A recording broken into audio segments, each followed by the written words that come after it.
გამარჯობათ. ვაგრძელებთ ლექციების კურს ელემენტარულ ნაწილაკთა თეორია, სტანდარტული მოდელი და მის ფარგლებს გარეთ. ვიხილავთ სტანდარტულ მოდელს და დღეს ამ ლექციაზე ვხილავთ სტანდარტული მოდელის ფერმიონულ სექტორს.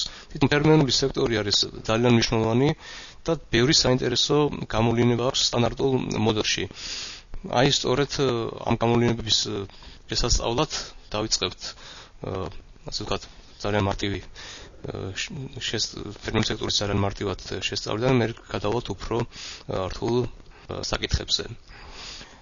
კერძოდ მიზანი არის ფერმიონული მდგომარეობების შემოყვანა სტანდარტულ მოდელში და იმის დადგენა თუ როგორ გარდაიქმნებიან ეს ფერმიონები სტანდარტული მოდელის ჯგუფის მიმართ. ანუ დადგინდეს ფერმიონების კვანტური რიცხვები, გარდაქმნის თვისებები.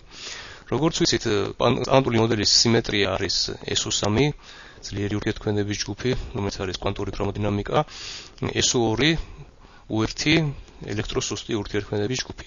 თავისთავად SU2, U1 ჰიპერმუხტის ჯგუფი დარღვეული არის U1 ელექტრომაგნიტურ ჯგუფამდე, მაგრამ ფუნდამენტური, ასე ვთქვათ, მოდელი, თეორია არის სტანდარტული მოდელის ჯგუფი, ანუ SU3, SU2, U1 და სწორედ აი ამ ჯგუფის მიმართ არის საჭირო რომ დავადგინოთ ფერმიონების გარდაქმნის თვისებები.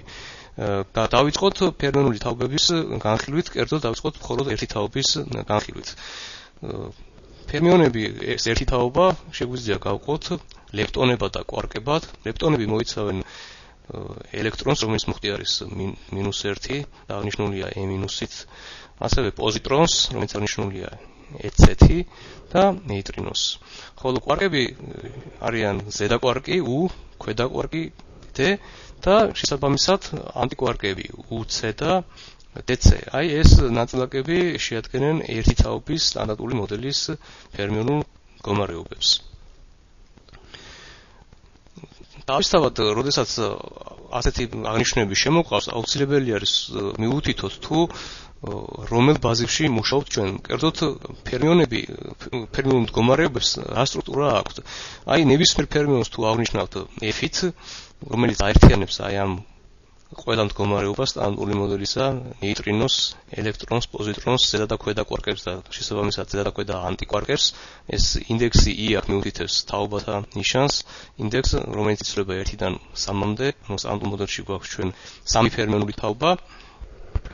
და აი ამ გაერთიანებას ნებისმიერ ფერმიონს, აი ამ და გაერთიანებიდან აღნიშნავთ F-ით, ჩვენ ვიმუშავებთ ბაზისში, რომელსაც ეწოდება ვეილის სპინორები. ეს ვეილის სპინორი F არის 1/2 წარმოდგენა ლორენცის ჯგუფისა, რომელიც ხასიათდება SU2 ბარ სიმეტრიით. და აი ამას ეწოდება ამ SU2 ბარის სპინორული წარმოდგენა. კერძოდ ამ შემთხვევაში 1/2 მიუთითებს იმას, რომ იგი ეს ფერმიონი F გარდაიქმნება პირველი SU2-ის მიმართ, როგორც სპინორი, ანუ მისი იზოსპინი არის ნახევარი. თვითონ ლორენცის ჯგუფი მთლიანად შეიძლება აღიწეროს, ლორენცის ჯგუფის გარდაქმნები მთლიანად შეიძლება აღიწეროს ამ SU2 ბარი გარდაქმნებით და ვეილის სპინორების არის ამ SU2-ის ფუნდამენტური წარმოდგენები.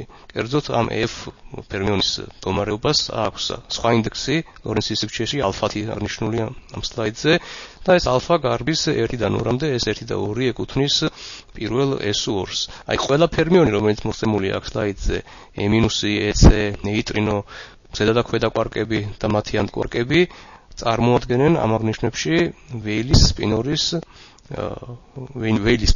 რომლებიც გარდაიქმნებიან პირველი SU2-ის მიმართ. აი ამ ბაზისში ვიმუშავებთ ჩვენ. ეს აუცილებელი არის ამის მითითება თუ რა ბაზისში მუშაობთ ამ შემთხვევაში. დავიწყოთ ამ ფერმიონული მდგომარეობების კვანტური რიცხვების დადგენა. უნებრივია მარტივი არის ჯერ შევხედოთ იმ კვანტურ რიცხვებს, იმ ჯგუფის კვანტურ რიცხვებს, რომლებიც არიან დაურღვეველი. ვიცით, რომ კვანტური ქრომოდინამიკის SU3 ძლიერი ურთიერთქმედების ჯგუფი და ელექტრომაგნიტური U1 ველური ურთიერთქმედების ჯგუფები არიან დარღვეული და ჩვენ ვიცით ამ ფერმიონული მდგომარეობების გარდაქმნის თვისებები ამ ჯგუფების მიმართ. კერძოდ ელექტრომაგნიტური ჯგუფის მიმართ, რომელიც არის U1, ელექტრონის მუხტი არის -1, სწორედ ამიტომ არის აღნიშნული ეს ელექტრონი E--ით, ხოლო პოზიტრონის მუხტი არის მისი საწინააღმდეგო და შესაბამისად მისი მუხტი უნდა იყოს +1-იანი, ხოლო ნეიტრინო ელექტრომაგნიტური ჯგუფის მიმართ არის ნეიტრალური, მას არ აქვს მუხტი და სწორედ ამიტომ არის რომ ნეიტრინო არ ურთიერთქმედებს ფოტონთან, იგი არის აბსოლუტურად ნეიტრალური. აი ეს რაც შეეხება ლეპტონებს, ხოლო კვარკებს აი ამ ელექტრომაგნიტური უერთი ჯგუფის მიმართ, აი ამ ნორმალიზაციით, იმ ნორმალიზაციაში, რომელშიც ელექტრონის მუხტი არის -1, აქვს ფრაქციული, ანუ არამთელი მუხტები, ზედა კვარკის მუხტი არის 2/3, ანტიკვარკის მუხტი არის საპირისპირო ნიშნით, ანუ -2/3, ქვედა კვარკის ელექტრომაგნიტური მუხტი არის -1/3, ხოლო ასე ვთქვათ ანტიკვარკის, ანუ DC-ს არის საპირისპირო 1/3. რაც შეეხება S3 კვანტური ქრომოდინამიკის მიმართ ამ მდგომარეობების კვანტური ცხრილს, ყველა ლეპტონი არის სინგლეტი S3-ის მიმართ, იმიტომ რომ ვიცით რომ ლეპტონის არ უნდა ჰქონდეთ ფერი, აი ეს სინგლეტი აღნიშნული არის ერთიანი და მსუქანი ერთიანით, ხოლო ზედა და ქვედა კვარკები აი ამ ბაზისში არიან ტრიპლეტები, ანუ წარმოადგენენ S3-ის ფუნდამენტურ წარმოდგენას, ხოლო ანტიკვარკები UC და DC არიან ანტიფუნდამენტური წარმოდგენები, მათი გაზომილება ისევ 3-ია, მაგრამ მათ S3-ის გარდაქმნის მიმართ აქვთ საწინააღმდეგო გარდაქმნის თვისებები, ანუ ფუნდამენტურის საწინააღმდეგო ისინი არიან ანტიფუნდამენტურ მდგომარეობაში, აქ აღნიშნული არის აი ამ სუქანი ათი-3-იანით.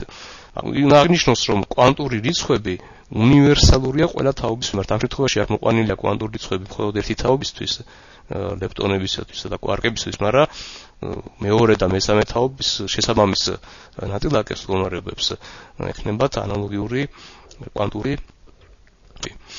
აი აქ ტაბულაში შეჯამებული არის ეს კვანტური რიცხვები, კერძოდ ელექტრომაგნიტური მუხტები ყველა თაობის ნაწილაკებისათვის. მარცხენა სვეტში მოცემული არის თვითონ მდგომარეობები, სამი თაობის მდგომარეობები, ხოლო მარჯვენა სვეტში მოტივირებული არის შესაბამისი ელექტრომაგნიტური მუხტები.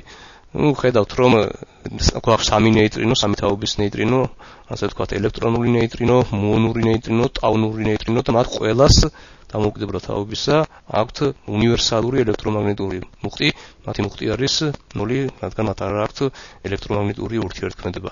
რაც შეეხება დამუხტულ ლეპტონებს, ჩვენ გვაქვს ელექტრონი, მისი პარტნიორი მუონი, ანუ აქ აღნიშნული μ-ით და ტაუ ნაწილაკი აღნიშნული ტაუ-ით და მათ ყველა სამივე თაობის ნაწილაკს მუონი არის მეორე თაობის დამუხტული ლეპტონი, ტაუნი არის მესამე თაობის დამუხტული ლეპტონი, მათ ყველას აქვს უარყოფითი მუხტი -1. ხოლო მათ ასე ვთქვათ ანტინაწილაკებს პოზიტრონს, ასევე მუონის ანტინაწილაკს აღნიშნული აქვს μ-ც და ტაუ-ს აქვს დადებითი მუხტი. ანალოგიურად კვარკებს გვაქვს ჩვენ U-კვარკი, ანუ A-კვარკი, სწორედ ამიტომაც არის მისი აღნიშვნა U-ი, C-კვარკი, რომელსაც ეწოდება ჩარმი, ანუ მომხიბვლელობა და T-კვარკი, ანუ ზედა კვარკი, ასე ვთქვათ, მათი ყველასი მუხტები არის 2/3 და შესაბამისი აქ მოცემული არის ანტიკვარკები UC, CC და TC, მათ აქვს საწინააღმდეგო ელექტრომაგნიტური მუხტები -2/3 სტოლი. ასევე გვაქვს ქვედა ტიპის კვარკები, D კვარკი, რომელიც არის პირველი თაობის ქვედა კვარკი, S კვარკი, რომელსაც ეწოდება უცნაურობა, ანუ strange, და მოდის მის აღნიშვნა S-ი და გვაქვს ბოტომი, ანუ ქვედა კვარკი, ანუ ზოგჯერ მას ეწოდება beauty, ანუ სილამაზე და ეს არის ყველაზე მძიმე კვარკი ქვედა კვარკებს შორის. საერთოდ ეს თაობების ნუმერაცია დალაგებულია მათი მასების დასტანობის მიხედვით. ეს D კვარკი არის ყველაზე მსუბუქი, S კვარკი არის შესაბამისად უფრო მძიმე D-ზე, ხოლო ბოტომი არის უფრო მძიმე ვიდრე S-ი მასის მიხედვით. მათი ყველას მუხტები არის -1/3 და შესაბამისად გვაქვს ამ სამი თაობის ქვედა კვარკების ანტინაწილაკები EC, SC და PC, მათ რა თქმა უნდა აქვთ საწინააღმდეგო ელექტრომაგნიტური მუხტი. როგორც ხედავთ, ეს ელექტრომაგნიტური მუხტები უნივერსალურია ყველა თაობის მიმართ. ყველა ლეპტონი არის სინგლეტი, აი S3-ის მიმართ, აქ მითითებული მხოლოდ ერთი თაობა, მაგრამ აი ამ ცხრილში მოცემული ყველა ლეპტონი არის სინგლეტი S3-ის მიმართ, ხოლო S3-ის მიმართ ყველა კვარკი არის ტრიპლეტი, ხოლო ანტიკვარკი არის ანტიტრიპლეტი. აი შესაბამისად ახლა ცხრილში მოცემული არ არის S3-ის კვანტური რიცხვები, მაგრამ იგულისხმება რომ აი მაგალითად UC, U, C და T, რომელიც ელექტრომაგნიტური მუხტი არის 2/3, მათი SU3 კვანტური რიცხვი არის ტრიპლეტი, ისინი არიან ტრიპლეტი SU3-ის მიმართ, ასევე D, S და P კვარკები არიან ტრიპლეტები SU3-ის მიმართ და შესაბამისად ანტიკვარკები UC, CC და TC არიან ანტიტრიპლეტები და ასევე DC, SC და PC არიან ანტიტრიპლეტები SU3-ის მიმართ. ჩვენ ესე შეგვიძლია შევაჯამოთ ამ ცხრილის მიხედვით გარდაქმნის თვისებები, მაგრამ ჩვენი მიზანია რასაკვირველია, რომ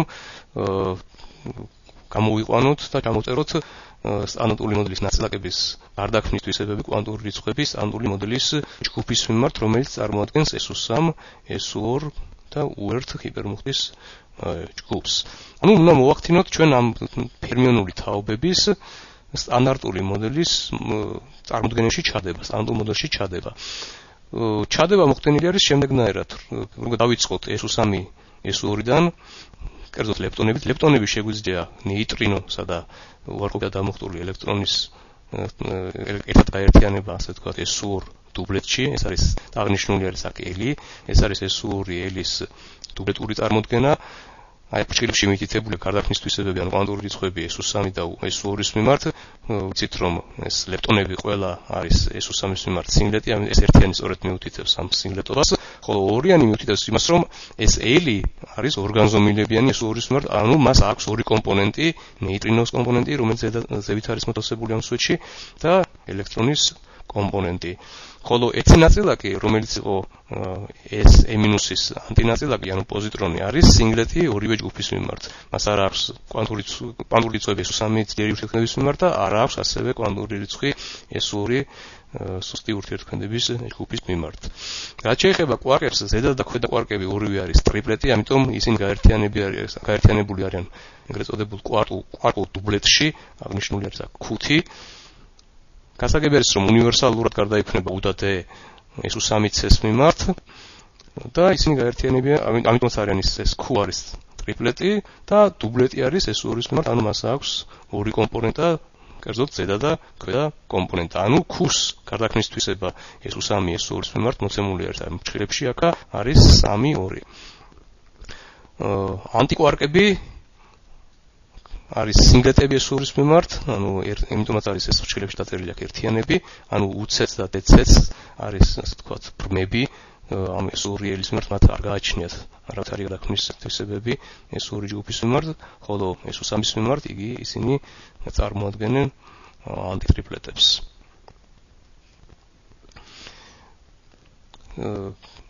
ჩვენ აქამდე საუბრობდით SU3, SU2-ზე, ანუ ჩამოთვალეთ ეს კვანტური რიცხვები, ამ ჩადება ამ სტანდარტული მოდელის ერთი თეორიის ნაწილაკებისა SU3, SU2 ჯგუფის მიმართ, მაგრამ იგი გვთქვამს თუ რა ჰიპერმუხტის მნიშვნელობები აქვს ამ თითოეულ ნაწილაკებს. ბუნებრივია რომ ნებისმიერი ჰიპერმუხტის მიწერო მინიჭება ჩვენ ნაწილაკებისთვის არ შეგვიძლია, ჰიპერმუხტის მინიჭება უნდა ექვემდებარებოდეს სპეციალურ წესს იმისათვის რომ მთლიანად თეორია და ამ თეორიიდან გამომდინარე ყველა ფენომენოლოგია იყოს თვითშეთანხმებული დაკვირვებასთან და ექსპერიმენტთან. ანუ საკითხი ისმის თუ როგორი არის ამ სტანდარტული მოდელის ნაწილაკების ჰიპერმუხტები. აი აქ წითლად კითხვის ნიშნებია დაწერილი, ჩვენ ჯერჯერობით ჩვენ არ ვიცით, ანუ არ გამოგვიყვანია ჰიპერმუხტის მნიშვნელობები ყოველი თითოეული სტანდარტული მოდელის ნაწილაკის მიმართ. იმისათვის რომ გამოვიყვანოთ ჰიპერმუხტის მნიშვნელობები სტანდარტული მოდელის ნაწილაკებისათვის, შეგვიძლია ცოტათი გადავუხვიოთ და ვისარგებლოთ, გავიხსენოთ სიმეტრიის იმ თვისებებით, რომელიც აქვს სტანდარტულ მოდელის ელექტროსუსტი ურთიერთქმედების ჯგუფს, კერძოდ SU2 left L U1 ჰიპერმუხტისას. ჩვენ ამ სიმეტრიას, ამ სტანდარტული მოდელის ელექტროსუსტი ურთიერთქმედების სიმეტრიას ვარღვევდით სპონტანურად ჰიგსის დუბლეტის ვაკუუმური საშუალოთი, თვითონ ჰიგსის დუბლეტი იყო სვეტი ორკომპონენტიანი და მასი ვაკუუმური საშუალო, ანუ კლასიკური მნიშვნელობა, აი გამოსახული ასეთი სვეტის სახით, ზედა მნიშვნელობის ვაკუუმური საშუალო იყო ნულიანი, ხოლო ქვედასი აღნიშნულია ბეთი და შეგვიძლია ეს კონფიგურაცია აღნიშნოთ ასეთი ვაკუუმური ვექტორით. თვითონ ეს სტანდარტული მოდელის ჯგუფები SU2 და U1 შეიცავდნენ შემდეგ აბელურ სტრუქტურას. თვითონ U1 ჰიპერმუხტისა იყო აბელური ჯგუფი და იგი თითოეული ნაწილაკი მის მიმართ ხასიათდებოდა კვანტური რიცხვით ჰიპერმუხტით. აი მაგალითად X-ის დუბლეტი φ, მისი ჰიპერმუხტი იყო Y-φ. რაც შეეხება S2-ს, როგორც წინა ლექციაზე აღვნიშნეთ, აქვს ერთი დიაგონალური გენერატორი σ3, ანუ σ3 მოქმედებს ძალიან ანალოგიურად როგორც აბელური ჯგუფი, σ3-ის მოქმედება რამდენჯერმე, არის ასე ვთქვათ, აბელური მოქმედება და მისი გენერატორი გამრავლებული ერთმეორეზე აღნიშნულია T3-ით. ხოლო აი ამ ჯგუფის დარღვევის შემდეგ ვიღებდით ელექტრომაგნიტურ დაურღვევად ჯგუფს და მისი შესაბამისი კვანტური რიცხვები აღიწერებოდა Q ელექტრომაგნიტურით. ანუ თითოეულ ნაწილაკს აქვს ელექტრომაგნიტური Q მუხტი. განვიხილოთ ახლა კომბინაცია ამ საწყისი ორი აბელური გენერატორისა, ანუ T3-ისა და ამ ჰიპერმუხტის ნახევარისა, აღნიშნულია ეს კომბინაცია OT აქ. და მატრიცული სახით ჩაწერისას მას ექნება ესეთი მარტივი სახე, დიაგონალური სახე, არადიაგონალური ელემენტები არის 0 და თუ გავიხსენებთ იმას, რომ სტანდარტული მოდელის თუ X-ის დუბლეტის ჰიპერმუხტი იყო ერთიანი, ეს კომბინაცია, რომელიც ჩვენ ავაგეთ ამ ორი გენერატორით მიიღებს აი ასეთ სახეს და ამ გენერატორით კომბინაციას, ანუ ამ ოპერატორს რო ამოქმედებს ვაკუუმურ საშუალოზე, ანუ ოსმაგივრად ჩავსერთ აი ამ მატრიცას, რომლის ელემენტები არის ერთიანი, ნულიანი, ნულიანი და ნულიანი და ვამოქმედებთ ამ X-ის ვაკუუმურ საშუალოზე, ანუ კონფიგურაციაზე, აი ესეთ ვაკუუმურ საშუალოზე, რომელიც აღნიშნეთ ვაკუუმური ვექტორით. ნახავთ, რომ ეს ნამრავლი ამ მატრიცის ამ ვაკუუმურ კონფიგურაციაზე არის ზუსტად 0. ანუ ეს ოპერატორი რომელიც ჩვენ ავაგეთ, მოქმედებს რა ამ ვაკუუმურ კონფიგურაციაზე, მას აქრობს. ანუ ეს ოპერატორი ვაკუუმს უკეთებს ანიჰილაციას. აი ესეთი კომბინაცია, რომელიც იყო T3-ს დამატებული ჰიპერმუხტის ნახევარი. ხოლო ეს არის ძალიან ზოგადი თვისება, რომ ის გენერატორი, რომელიც ვაკუუმურ კონფიგურაციას უკეთებს ანიჰილაციას, არის დაურღვეველი გენერატორი და შეესაბამება დაურღვეվել სიმეტრიას. ამ შემთხვევაში ჩვენ დაურღვეველი სიმეტრია გვქონდა U1 ელექტრომაგნიტური მუხტი, ელექტრომაგნიტური სიმეტრია, ანუ აბელური ჯგუფი, რომელიც ხასიათდებოდა Q ელექტრომაგნიტური მუხტის ოპერატორით და აქედან გამომდინარე ჩვენ შეგვიძლია ეს ოპერატორი, რომელიც ვაკუუმს უკეთებს ანიჰილაციას, გავაიგიოთ, ანუ მისი იდენტიფიკაცია გავაკეთოთ Q ელექტრომაგნიტურ მუხტთან. კერძოდ თუ აღნიშნავთ ამ OS Q ელექტრომაგნიტურ მუხტთან, ამ გამოყვანილი თვისების თანახმად ჩვენ ვხედავთ, რომ Q ელექტრომაგნიტური მუხტი მოქმედებს რა ვაკუუმზე, მას უკეთებს ანიჰილაციას. ანუ ვაკუუმი არის აბსოლუტურად ნეიტრალური, ანუ გამჭირვალე ამ ელექტრომაგნიტური მუხტის მიმართ. სწორედ ეს არის იმის მიზეზი, რომ ელექტრომაგნიტური სიმეტრია არის დაურღვეველი და ფოტონი არის უმასო, ანუ m-უსი ფოტონის მასა არის 0-ის ტოლი. ანუ ჩვენ აი ამ მარტივი სიმეტრიისა და ვაკუუმის თვისებების განხილვით, ასეთი მსჯელობით მივიღეთ მარტივი და ამავე დროს ძალიან სასარგებლო თანაფარდობა, რომელიც არის ძალიან ზოგადი. კერძოდ ელექტრომაგნიტური მუხტის ოპერატორი Q ელექტრომაგნიტურისა გამოსახულია ამ ორი საწყისი ოპერატორის ასეთი წრფივი კომბინაციებით. კერძოდ იზოსპინის მესამე მდგომარეობის საკუთარი მნიშვნელობას დამატებული შესაბამისი მდგომარეობის ჰიპერმუხტის ნახევარი. აი ეს თანაფარდობა ძალიან დაგვეხმარება იმისათვის, რომ ჩამოწეროთ და გამოიყვანოთ სტანდარტული მოდელის ყველა ფერმიონული მდგომარეობის ჰიპერმუხტი, ანუ გქონდეს სრული აღრიცხვა თითოეული მდგომარეობის კვანტური რიცხვებისა.